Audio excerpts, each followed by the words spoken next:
Hi friends, അസ്സലാമു അലൈക്കും. ഇന്ന് ഞാൻ വന്നിട്ടുള്ളത് ഇന്നലെ വൈകുന്നേരത്തുള്ള കുറച്ച് വിശേഷങ്ങളായിട്ടാണ്.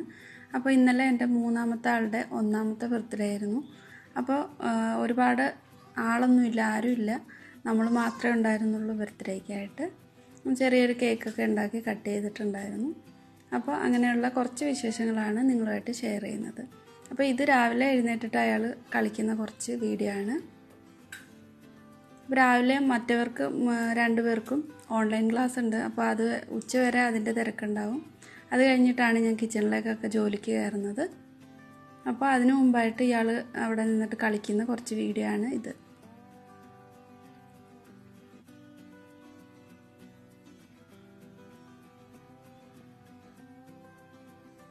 അപ്പോൾ കേക്ക് ഉണ്ടാക്കാനായിട്ട് ഞാൻ ഇന്നലെ തന്നെ ഒരു സ്പോഞ്ച് ഉണ്ടാക്കി വെച്ചിട്ടുണ്ടായിരുന്നു. വൈറ്റ് ഫോറസ്റ്റ് കേക്കാണ്. ഈസി ആയിട്ട് ഉണ്ടാക്കാൻ പറ്റിയ ഒരു സിമ്പിളായിട്ടുള്ള ഒരു ഡെക്കറേഷനാണ് ഇതിൽ ഞാൻ ചെയ്തിട്ടുള്ളത്. അപ്പോൾ ഇതിൻ്റെ വീഡിയോ ഞാൻ അപ്ലോഡ് ചെയ്യുന്നുണ്ട്.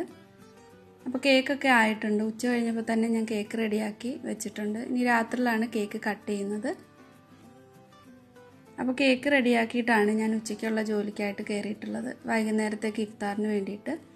അപ്പോൾ അതിനായിട്ട് ഞാനൊരു വെജിറ്റബിൾ സമൂസ റെഡിയാക്കുന്നുണ്ട്. അപ്പോൾ ഞാൻ കുറച്ച് ക്യാരറ്റ്, ക്യാബേജും അതുപോലെ സവാളയൊക്കെ ചെറുതായിട്ട് കട്ട് ചെയ്തെടുത്തിട്ടുണ്ട്. പിന്നെ കുറച്ച് ഉരുളക്കിഴങ്ങ് വേവിച്ചെടുത്തിട്ടുണ്ട്. നാരങ്ങാനീരും വേണം, കുറച്ച് മല്ലിയിലയും വേണം. അപ്പോൾ എല്ലാം ചെറുതായിട്ട് ചോപ്പ് ചെയ്തെടുത്തിട്ടുള്ളതാണ്. ഒരു പാൻ ചൂടാകാൻ വെച്ചിട്ടുണ്ട്. പാനിലേക്ക് എണ്ണ ഒഴിച്ചു കൊടുക്കാം. എണ്ണ ചൂടാകുമ്പോൾ ഇതിലേക്ക് കുറച്ച് ചെറിയ ജീരകം ചേർക്കുന്നുണ്ട്. ഒരു 1/2 ടീസ്പൂൺ ചെറിയ ജീരകം ചേർത്തിട്ടുണ്ട്. അത് നന്നായിട്ടൊന്ന് പൊട്ടി വന്നപ്പോൾ ഇഞ്ചിയും വെളുത്തുള്ളിയും പേസ്റ്റ് ചേർത്തിട്ടുണ്ട്. അപ്പോൾ ഇഞ്ചിയും വെളുത്തുള്ളിയും പേസ്റ്റ് എൻ്റെ അടുത്ത് ഉള്ളതുകൊണ്ട് ഞാൻ ചേർത്തിട്ടുള്ളതാണ്. ഇതിന് പകരമായിട്ട് ചെറുതായിട്ട് കട്ട് ചെയ്തിട്ട് ചേർത്ത് കൊടുത്താലും മതി. അതിൻ്റെ പച്ചമണമൊക്കെ പോകുമ്പോൾ അതിലേക്ക് പച്ചമുളകും സവാള ചെറുതായിട്ട് അരിഞ്ഞതും ചേർത്തിട്ടുണ്ട്. ഒരു സവാള ഞാൻ എടുത്തിട്ടുണ്ട്. കുറച്ചധികം ഉണ്ടാക്കിയിട്ട് ഫ്രീസറിലേക്ക് വെക്കുന്നുണ്ട്. അപ്പോൾ നമുക്ക് ആവശ്യത്തിന് എടുത്തിട്ട് ഫ്രൈ ആക്കിയാൽ മതി.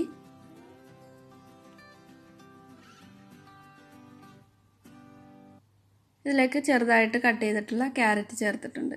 പെട്ടെന്ന് തന്നെ കുക്കായി കിട്ടും. ക്യാരറ്റ് ചെറുതായിട്ട് കട്ട് ചെയ്തതുകൊണ്ട് വേഗത്തിൽ തന്നെ വെന്ത് കിട്ടും. നന്നായിട്ടൊന്ന് ഇളക്കി കൊടുത്തിട്ടുണ്ട്. ഇനി ഇതിലേക്ക് ക്യാബേജ് ചേർത്ത് കൊടുക്കാം.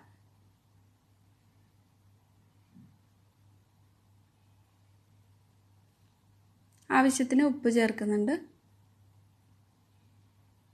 എല്ലാം കൂടെ നന്നായിട്ടൊന്ന് മിക്സ് ചെയ്തിട്ട് ഇതേപോലെ തന്നെ ഇടയ്ക്കിടയ്ക്ക് ഒന്ന് ഇളക്കി കൊടുത്തിട്ട് ഒരു 3-4 മിനിറ്റ് കുക്ക് ചെയ്തെടുക്കാം. അടച്ചു വെക്കേണ്ട ആവശ്യമൊന്നുമില്ല. അപ്പോൾ ഇത് നന്നായിട്ടൊന്ന് കുക്കായി വന്നിട്ടുണ്ട്. ഇതിലേക്ക് ഇനി ഉരുളക്കിഴങ്ങ് ചേർത്ത് കൊടുക്കാം. ഉരുളക്കിഴങ്ങ് കൈകൊണ്ട് നന്നായിട്ടൊന്ന് ഉടച്ചിട്ട് ചേർത്ത് കൊടുക്കുന്നുണ്ട്. അപ്പോൾ നിങ്ങളുടെ അടുത്ത് ഗ്രീൻ പീസ് ഉണ്ടെങ്കിൽ ഗ്രീൻ പീസ് കൂടി ചേർത്ത് കൊടുക്കുക. ഞാനിപ്പോൾ ചേർത്തിട്ടില്ല. എൻ്റെ അടുത്ത് ഇവിടെ ഗ്രീൻ പീസ് ഇല്ലാത്തതുകൊണ്ട് ചേർത്തിട്ടില്ല. കുറച്ച് മല്ലിയിലയും ചേർത്തിട്ടുണ്ട്. 1 ടേബിൾ സ്പൂൺ നാരങ്ങാനീരും ചേർത്തിട്ടുണ്ട്. ഇനി ഇതിലേക്ക് ആവശ്യത്തിനുള്ള മസാലകൾ ഞാൻ കുരുമുളക് പൊടിയും മുളക് പൊടിയും ഗരം മസാലയും ചേർത്തിട്ടുണ്ട്. ഇതിലേക്ക് ഒരു 1/2 ടേബിൾ സ്പൂൺ ചിക്കൻ മസാല കൂടി ചേർക്കുന്നുണ്ട്. ഒരു നല്ല ടേസ്റ്റാണ് ചിക്കൻ മസാല ചേർക്കുമ്പോൾ. അപ്പോൾ നിങ്ങൾക്ക് ചിക്കൻ ചേർത്തിട്ട് തയ്യാറാക്കാനാണെങ്കിൽ ചിക്കൻ നന്നായിട്ടൊന്ന് വേവിച്ചിട്ട് ഇതിലേക്ക് ചേർത്ത് കൊടുത്താൽ മതി. പൊടിച്ചിട്ട് വേണം ചേർക്കാനായിട്ട്. ഇതിനി തണുക്കാൻ വയ്ക്കാം. അപ്പോൾ സമൂസയ്ക്കുള്ള കൂട്ടെല്ലാം തണുത്തിട്ടുണ്ട്. സമൂസ ഷീറ്റിലാണ് ഞാനിത് ചെയ്യുന്നത്. അപ്പോൾ അതിനായിട്ട് വീറ്റ് കൊണ്ട് ഗോതമ്പ് മാവിൻ്റെ ഷീറ്റാണ് ഞാൻ വാങ്ങിയിട്ടുള്ളത്. ഇതിലേക്ക് ഇങ്ങനെ കോണിൻ്റെ ഷേപ്പ് ആക്കിയിട്ട് വെച്ച് കൊടുക്കാം. ഒരുപാട് ഫില്ലിങ് വെക്കരുത്. എന്നിട്ട് ബാക്കിയുള്ള ആ ഭാഗത്ത് കുറച്ച് മൈദയും വെള്ളവും കൂടെ ഒന്ന് മിക്സ് ചെയ്തെടുത്തിട്ടുണ്ടായിരുന്നു. അതൊന്ന് ബ്രഷ് ചെയ്ത് കൊടുത്തിട്ട് ഇതേപോലെ മടക്കിയെടുക്കാം.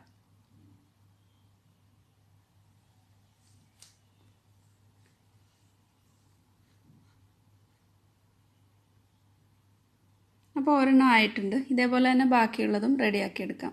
അപ്പോൾ ഇത് മടക്കുന്നത് ഇങ്ങനെയാണ്. ഒരു സൈഡ് ഒരു കോൺ ഷേപ്പിൽ ഇങ്ങനെ മടക്കിയെടുത്തിട്ട് ബാക്കി ഉള്ളിടത്ത് പിന്നീട് അത് മടക്കിയെടുക്കുകയാണ് ചെയ്യുന്നത്. ആ കോൺ ഷേപ്പിലുള്ളിടത്ത് ആദ്യം ഫില്ലിങ് വെച്ച് കൊടുക്കുക.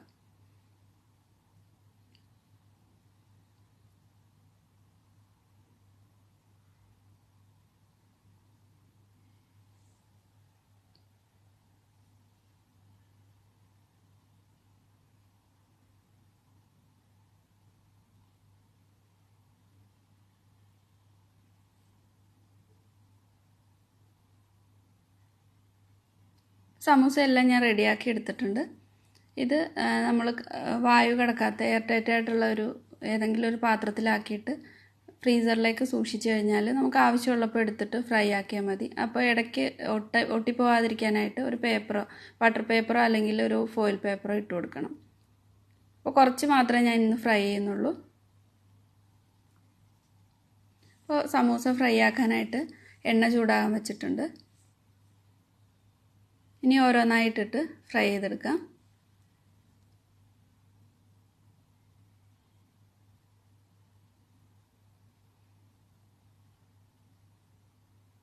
നല്ലൊരു ബ്രൗൺ കളർ ആകുമ്പോൾ മറിച്ചിട്ട് കൊടുത്തിട്ട് നന്നായിട്ട് ക്രിസ്പി ആക്കി എടുക്കാം. അപ്പോൾ ഇത് ആയിട്ടുണ്ട്. ഇനി ഇത് മാറ്റാം. ഇതേപോലെ തന്നെ ഉന്നക്കായ ഉണ്ടാക്കിയിട്ട് ഞാൻ ഫ്രീസറിൽ വെച്ചിട്ടുണ്ടായിരുന്നു. അപ്പോൾ അതുകൂടി ഇന്ന് ഫ്രൈ ആക്കുന്നുണ്ട്. അപ്പോൾ ഉന്നക്കായൊക്കെ ഫ്രൈ ചെയ്യുമ്പോൾ കുറച്ച് എണ്ണ നന്നായിട്ട് കുഴിയുള്ള പാത്രത്തിലാണ് ഫ്രൈ ആവുന്നതാണ് നല്ലത്. അതുകൊണ്ട് ഞാനൊരു ചീനിച്ചട്ടിയിൽ കുറച്ച് എണ്ണ ചൂടാക്കി എടുത്തിട്ടുണ്ട്. അതിലേക്ക് ഇനി ഇതിട്ടിട്ട് ഫ്രൈ ചെയ്തെടുക്കാം. അപ്പോൾ ഇത് ഒരു 10-15 മിനിറ്റ് മുമ്പ് പുറത്തെടുത്ത് വെക്കണം ഫ്രീസറിലാണെങ്കിൽ. അല്ലെങ്കിൽ ആ ഐസോട് കൂടി ഇട്ട് കഴിഞ്ഞാൽ ദേഹത്തേക്കൊക്കെ തെറിച്ച് വരും. അപ്പോൾ അതും ഫ്രൈ ചെയ്തെടുത്തിട്ടുണ്ട്. ഇതിൻ്റെ റെസിപ്പി, ഉന്നക്കായുടെ റെസിപ്പിയൊക്കെ ഞാൻ അപ്ലോഡ് ചെയ്തിട്ടുണ്ട്. അതിൻ്റെ ലിങ്ക് ഡിസ്ക്രിപ്ഷനിൽ കൊടുക്കുന്നുണ്ട്. പിന്നെ ഇവിടെ ഞാൻ നാരങ്ങ വെള്ളം റെഡിയാക്കിയിട്ടുണ്ട്. അതുപോലെ കുറച്ച് ഫ്രൂട്ട് സലാഡും എടുത്തിട്ടുണ്ട്. അപ്പോൾ ഫ്രൂട്ട് സലാഡ് ഉള്ളതുകൊണ്ട് കുറച്ച് മാത്രമേ ഫ്രൂട്ട്സ് കട്ട് ചെയ്തെടുത്തിട്ടുള്ളൂ. ഇനി സലാഡിൻ്റെ മുകളിലായിട്ട് ഐസ്ക്രീമിന് പകരം വിപ്പിംഗ് ക്രീമാണ് പൈപ്പ് ചെയ്ത് കൊടുക്കുന്നത്. ഐസ്ക്രീം ആകുമ്പോൾ ഒരുപാട് തണുപ്പുണ്ടാവും, അതുകൊണ്ടാണ്.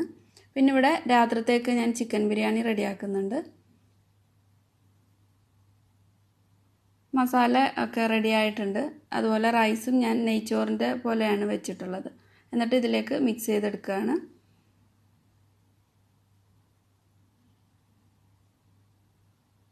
മസാലയിലുള്ള വെള്ളമൊക്കെ നന്നായിട്ട് വറ്റിയിട്ടുണ്ട്. അതിൻ്റെ മുകളിലായിട്ട് റൈസ് ചേർത്ത് കൊടുക്കാം.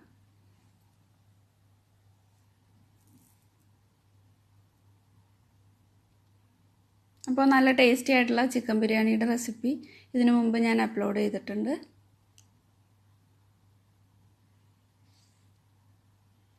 മല്ലിയിലയും പുതിനയിലയും കട്ട് ചെയ്തത് മുകളിലായിട്ട് ഇട്ട് കൊടുത്തിട്ടുണ്ട്. അതുപോലെ കുറച്ച് സവാള ഫ്രൈ ചെയ്തതും കാഷ്യൂനട്ടും റൈസിൻസും ഫ്രൈ ആക്കിയതും മുകളിലായിട്ട് ഇട്ട് കൊടുത്തിട്ടുണ്ട്.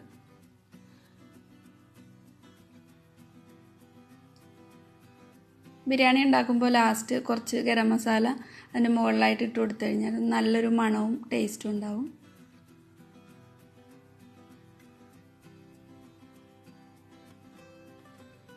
അപ്പോൾ ഇത് അടച്ചിട്ട് ഒരു 10 മിനിറ്റ് ലോ ഫ്ലെയിമിൽ വെക്കാം. ഇനി ഇതിലേക്കുള്ള പപ്പടവും കൂടെ വറുത്തെടുത്ത് കഴിഞ്ഞാൽ വൈകിട്ടത്തേക്കുള്ള ജോലി കഴിഞ്ഞു.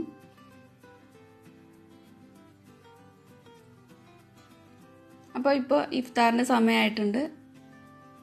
എല്ലാം എടുത്തു കൊണ്ടുവന്ന് വെച്ചിട്ടുണ്ട്. പിന്നെ ഞാൻ കുറച്ച് തരിക്കഞ്ഞി കൂടി റെഡിയാക്കിയിട്ടുണ്ടായിരുന്നു.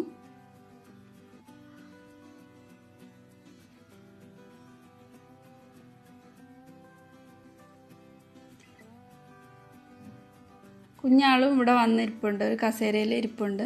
കുറച്ച് കഴിയുമ്പോൾ കസേരയിൽ നിന്നൊക്കെ ഇറങ്ങിപ്പോവും. കുറച്ച് നേരമൊക്കെ ഇരിക്കും. നോമ്പ് തുറക്കാൻ നേരം ഈ ചെയറിൽ വന്നിരിക്കും.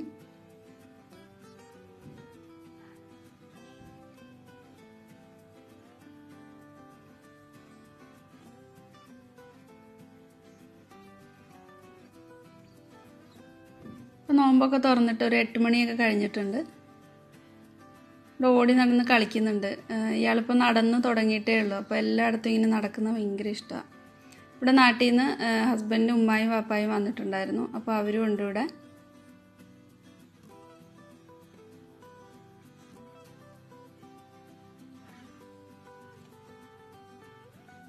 ഇതിപ്പോൾ ഇയാൾ ഇവിടെ ഞങ്ങൾക്കൊരു തത്തയുണ്ട്. തത്തയുടെ അടുത്ത് വന്നിട്ട് അതിൻ്റെ കൂട്ടിലിട്ട് അടി കൊടുക്കുന്നതാണ്.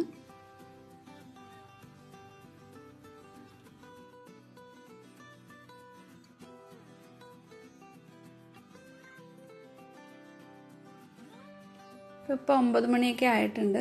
കേക്ക് കട്ട് ചെയ്തിട്ട് ബർത്ത്ഡേ ആഘോഷിക്കുകയാണ്. അപ്പോൾ ഇത്രയൊക്കെയാണ് എൻ്റെ ചെറിയൊരു ബർത്ത്ഡേ വിശേഷങ്ങൾ. അപ്പോൾ എല്ലാവർക്കും ഈ വീഡിയോ ഇഷ്ടമായിട്ടുണ്ടെന്ന് വിചാരിക്കുന്നു. ഇഷ്ടമായിട്ടുണ്ടെങ്കിൽ ലൈക്ക് ചെയ്യാനൊന്നും മറക്കണ്ട. അതുപോലെ ഇതുവരെ സബ്സ്ക്രൈബ് ചെയ്യാത്ത ആരെങ്കിലും ഉണ്ടെങ്കിൽ സബ്സ്ക്രൈബ് ചെയ്തിട്ട് സപ്പോർട്ട് ചെയ്യാനും മറക്കരുത്. Thank you.